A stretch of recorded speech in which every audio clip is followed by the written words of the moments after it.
Wanna know how to see your clips or snapshots in Reolink? Well, no worries. In this video, I'm going to show you an easy step-by-step guide on how you can easily see it. It's super simple and under a minute, so let's get straight to it.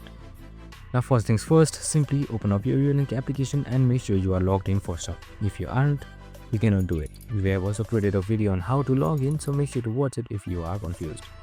Now, once you've done all of that, on the bottom right side, you should be seeing this me icon right here. This is your profile details. Just simply select it.